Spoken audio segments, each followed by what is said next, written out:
Hello, and welcome to the Rummaging Ferret.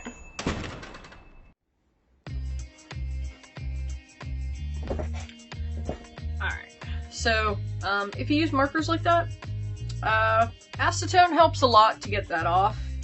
So nail polish remover, guys, you can use rubbing alcohol or try, see if that works. I still have a little bit on there, but it's not as bad as it was. Just washing with water will not get that off. So this paper kind of works the same way, I think. Just like with the bum wad, the Copics seem to dry up pretty fast. Like, I remember that being when I used this paper before, and I was using Copics on it. It dried up really fast, and I was kind of disappointed. And it might have actually been the marker and not the paper. Because the Prismacolored markers blended really well and they sat on top. No, that's dried in too fast. So bum wad with these, with the Prismacolor Premier markers, definitely a win in my book.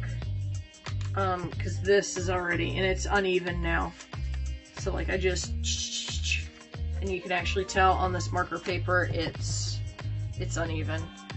Which on the bum wad it wasn't. And you could smear it and smudge it to be what you needed to be, and it's, yeah. So, I have an assorted variety of sketchbooks. So, these are some of the other sketchbooks I have. This is not really a sketchbook. It's got cheap, thin paper, but I recommend writing down. This is good for pencil. And it's about the same kind of paper as some of these. This is a little bit thicker paper though on that.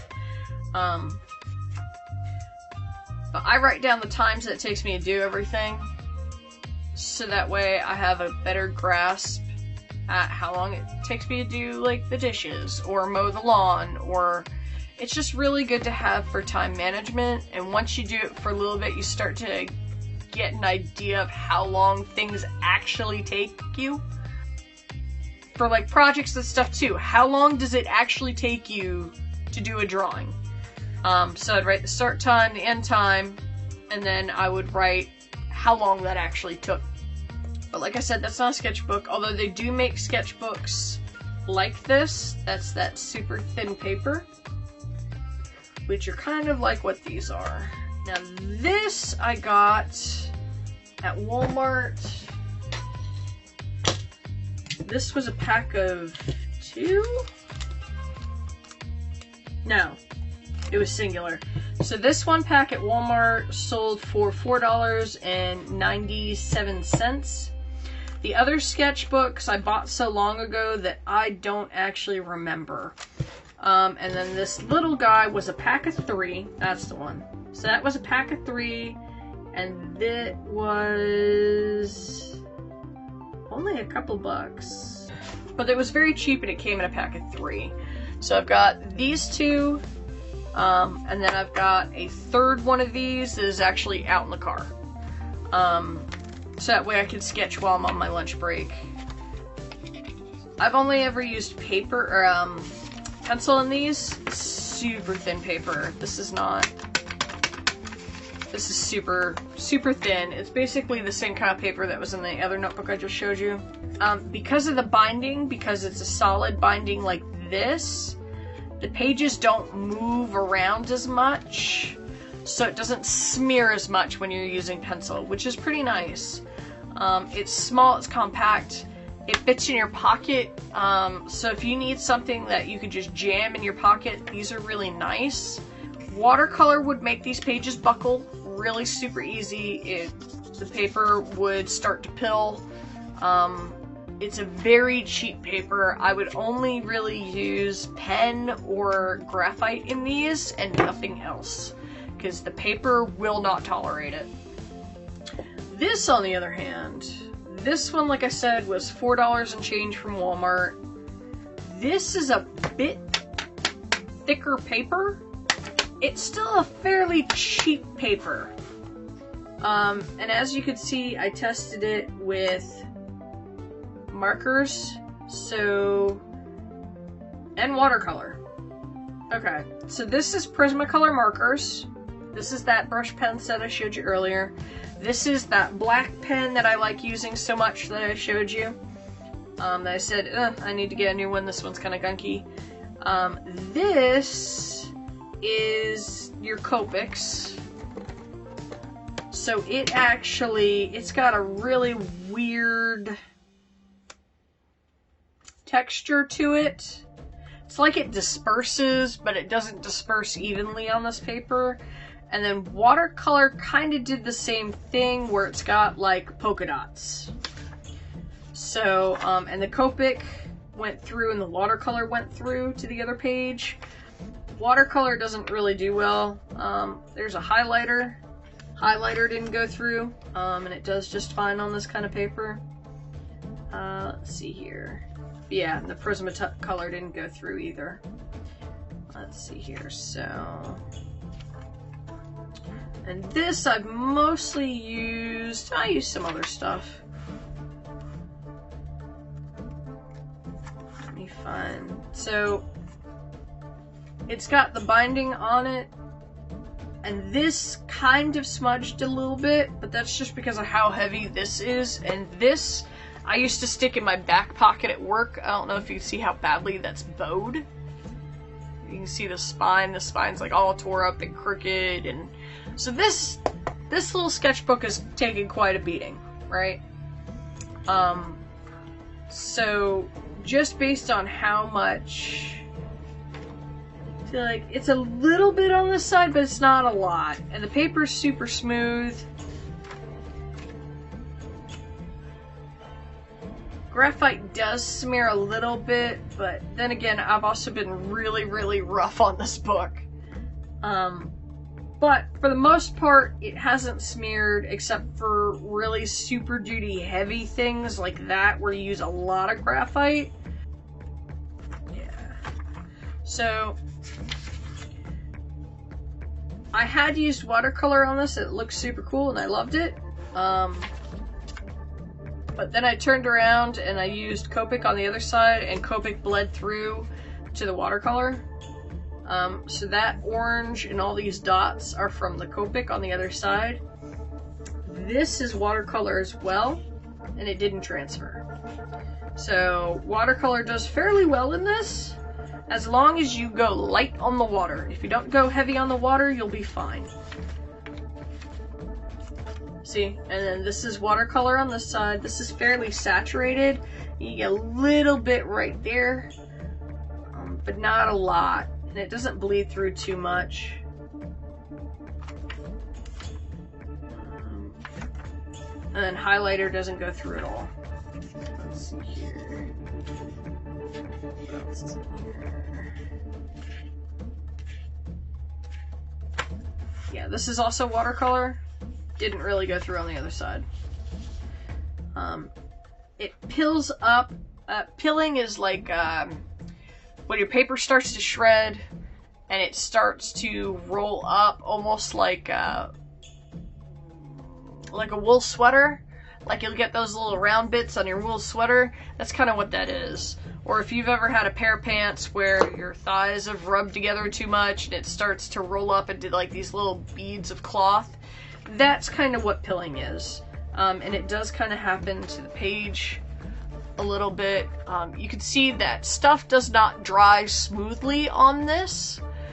You can see in the gradation, there's like tiny little specks where it's like darker at just like these tiny little bitty points. And that is just kind of how the paper works. It's not... You can see it really well on the leg there. I don't know if that's gonna... show up really well. Yeah, no, it showed up. So you can see how it's not a smooth gradient or anything. It's like these little blotches. And that's just because it's cheap paper. And a lot of sketchbooks are made with the same kind of paper. And like I said, this is like one of the cheapest sketchbooks you can get. Sort of. This one came from Walmart. It was just cheap off the shelf.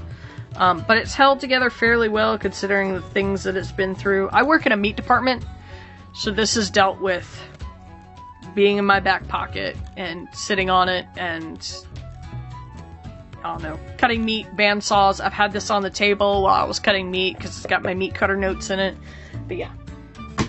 So, I'm surprised at how well that's been so durable. This was a 2-pack at Michael's, and this has a little bit thicker paper to it.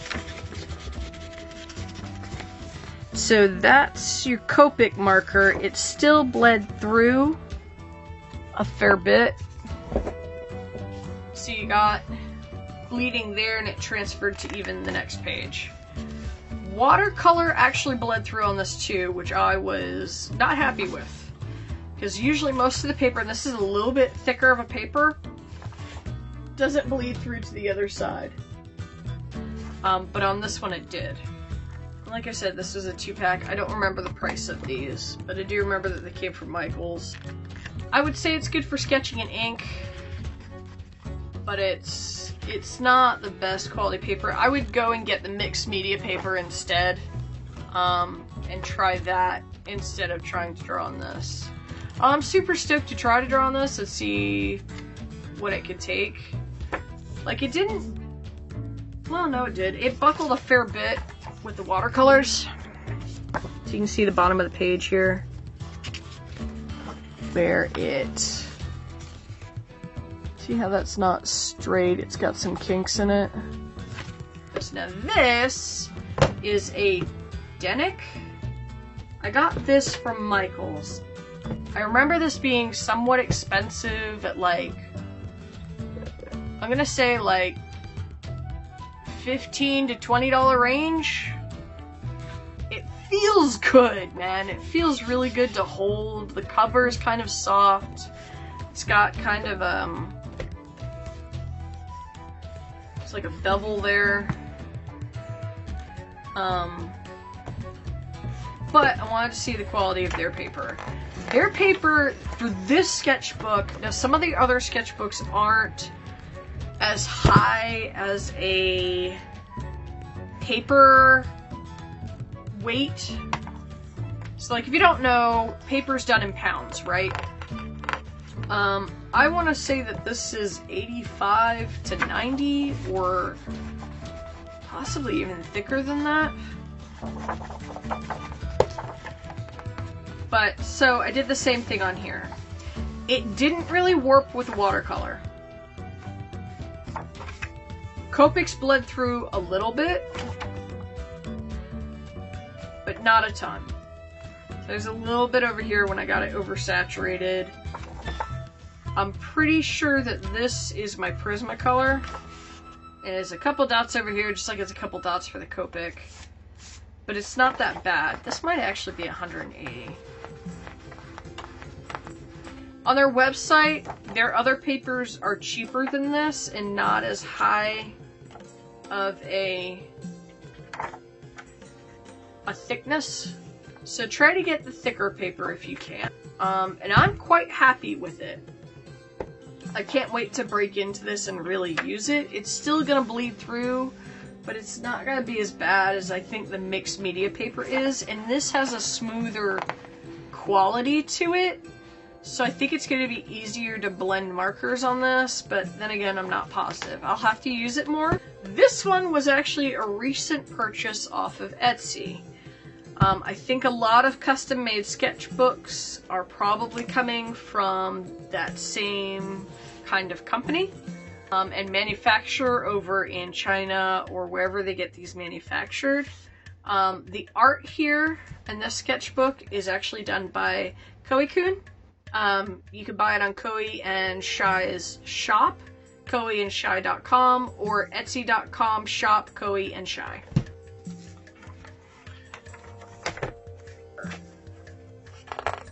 This paper is so much thicker, right? But this is a typical sketchbook.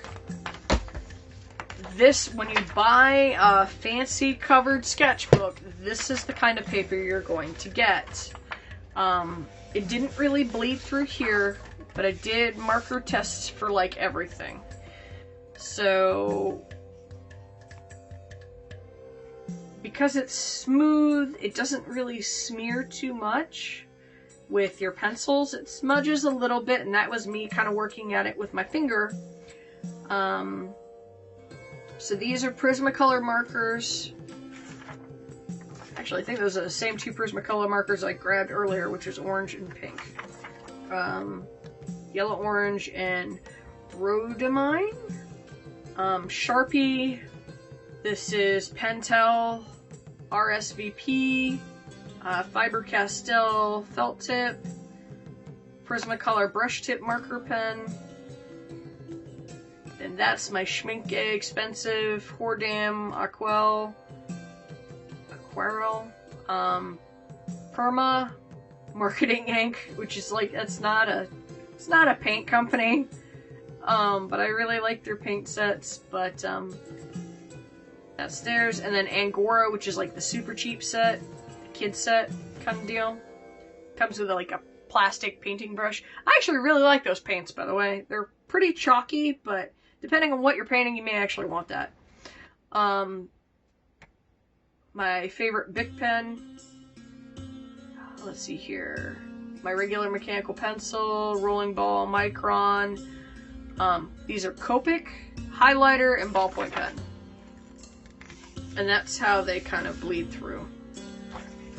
And there's that speckling again for pretty much all of them. It's like a quality of the paper that I can't explain. There's some pilling with my expensive Hordam paints. But the paper didn't really buckle as much, but this is pretty thin. It probably would if I used a lot of water on it, so as long as I'm not heavy-handed with the water, we should be alright.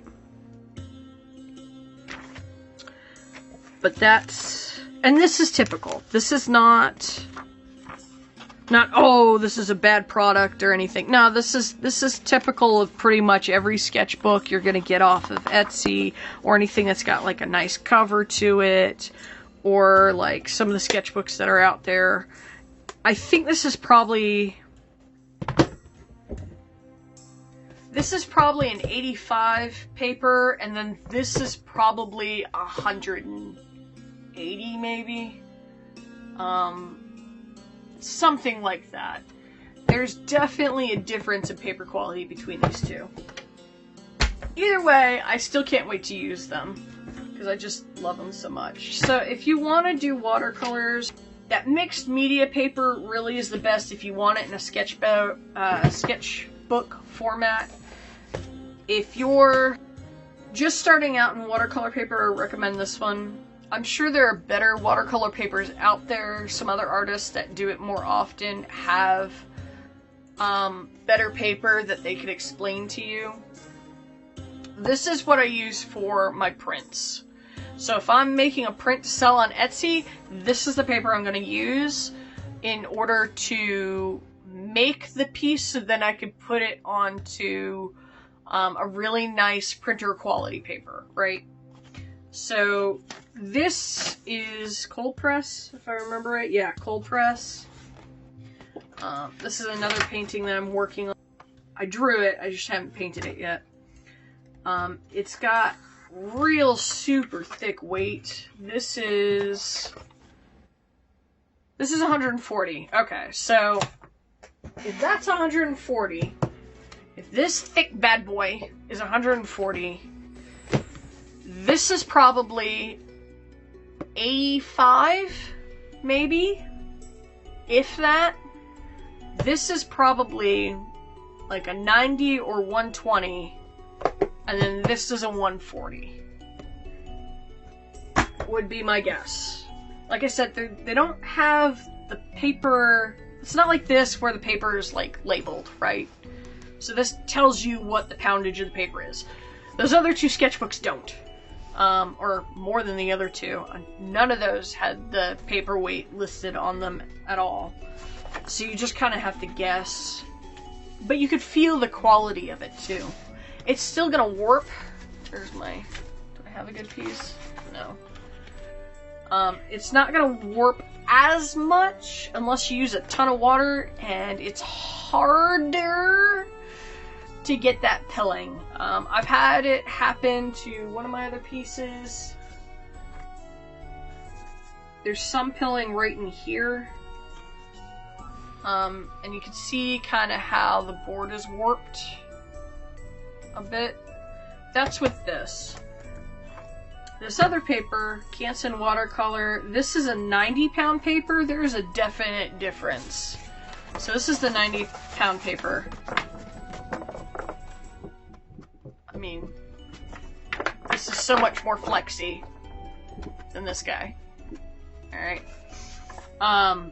This warps a lot. This is heavily warped.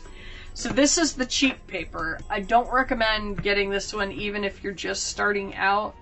I do recommend getting the slightly higher quality paper that's got the higher poundage.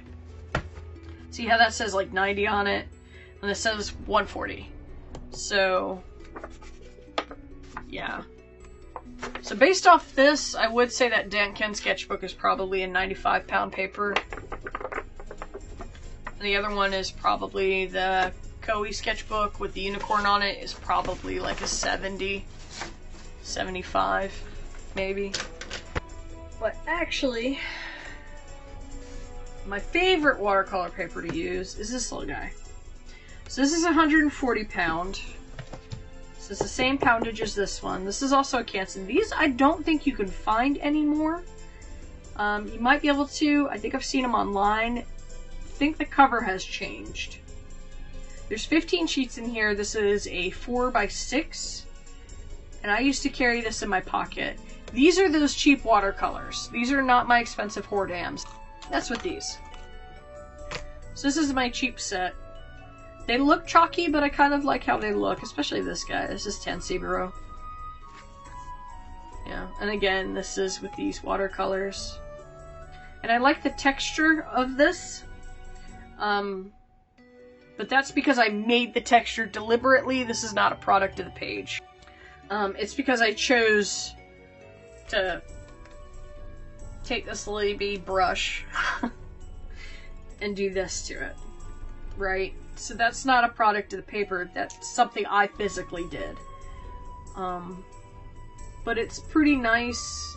It doesn't really pill as much as, I mean, but I haven't well, I guess I kind of oversaturated this one. This, I think, was with the Hordam colors. Yeah, it would have to be that bright of a color. That's the difference between your sets. So these, the cheaper they are, the chalkier they get. The more expensive paints, as long as you're getting a good brand, not only do they meld really well into one another and blend out really well, they also have a vibrance to them. And then this one was also with Hordam. So this was my Hordam paints. These guys. My Schmincke paints. So. But you could see even if you saturate a lot, it'll start to pill like on his forehead. You can see that. And this turned out really, really brown and ooky. I didn't want it to muddy like that, but it did. So this is super smooth.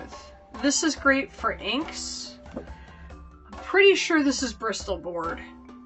Give me a second, let me go see if I can find the actual pad that came from. This paper, covering everything up. Too many things. Nope, this is Strathmore too. Okay, these are both drawing papers. these are really good for pencil, and like ink and pen. It's not really, I wouldn't use markers on these, and this definitely couldn't hold up to watercolor.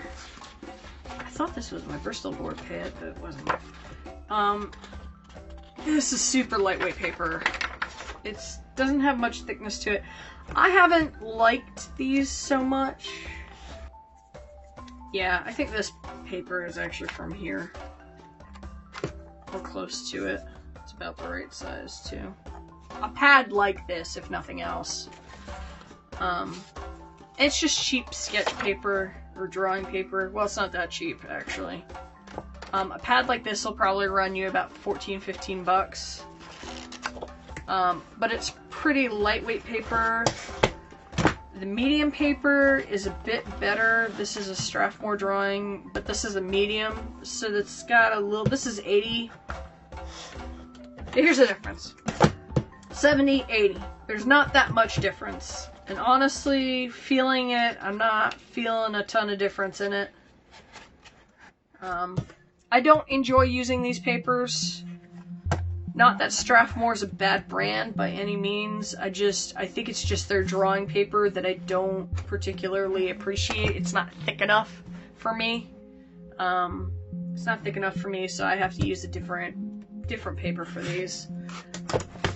But you could try them, see if you like them. I mean, heck, I've drawn on paper bags, you know, and this is actually, oh, I guess I don't have my Bristol board pad anymore, but here's your Bristol board. Funny, I found that on the back of that. Alright. This is the Bristol board. So the Bristol board is actually this thick guy.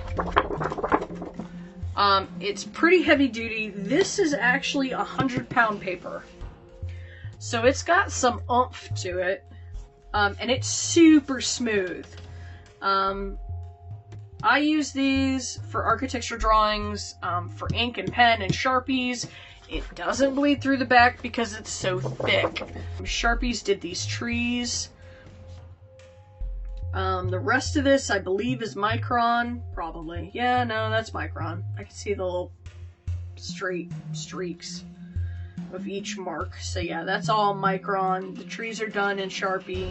It's very thin though. Graphite tends to not stick to it as much. But I kind of like smoother papers. This would also probably be good for maybe colored pencil. Oh, I don't have a... Well, maybe I could do it on the back. I don't want to ruin this. And I don't know that I have any more Bristol board anywhere. I think the smoother paper, you don't get as much graphite. Because there's not as much surface for it to attach to. I don't know. No, it doesn't. There's hardly any smearing on that. These are Bristol board too. And this has not smudged or smeared at all in the decade that it's been moved around from house to house. Okay, so the smoother the paper, the less chance your graphite's going to smudge or smear. But generally speaking, it's not as bad as like the mixed media paper. So if you draw with pencil a lot, you might want to try Bristol board. It might actually be a good thing for you. I would imagine this is super good with your Prismacolor pencil because you're not going to get that paper texture. It's going to end up very smooth and very nice. This isn't Bristol board, but you're not going to get that paper texture as much. It's going to be a lot easier to get just a nice thick square of color, almost like a waxiness to it, and not get that paper texture. Also too, I have a friend online whose name I can't remember over on Instagram, and he uses colored pencils a lot, and he actually told me that he doesn't have anything fancy and he draws just on straight regular paper. This is just printer paper, cheap printer paper, and he said that's what he uses, and because the paper is so smooth for inks when you print, he doesn't get a paper texture, and when he does, he can actually just put a little bit of pressure on there and get rid of the paper texture entirely. If you don't have a lot of money, don't worry about it. If all you have access to is your parents' printer paper, go ham. If that's all you got, use what you got. Because this entire book, okay, is printer paper. And your graphite will smear a little bit. That's why I put it in these nice sheets. And even then, it still kind of smears a little bit. But it's not as bad. But as you can see, this is like, this moves around a lot. And once again, we talked about binding. And these are kind of floppy. And so it rubs against the plastic, and you will get a little bit of smudging and smearing, but it's not as bad as that guy smudging and smearing, right? It's all about binding. You can see on here how bad that's gotten just from being thrown around in this, right?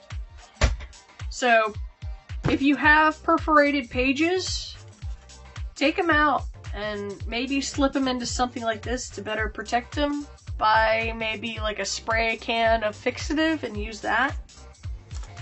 But that way you're protecting your drawings a little bit better. Right? Happy Halloween, right? But yeah, all of these, which maybe I'll show you this one day as kind of like a sketchbook tour.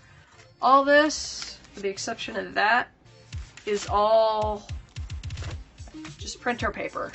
So if you don't have a lot, look, this is even notebook paper. If you don't have a lot, use what you got. And you can still make something amazing and beautiful and super cool. You can't miss something you never had.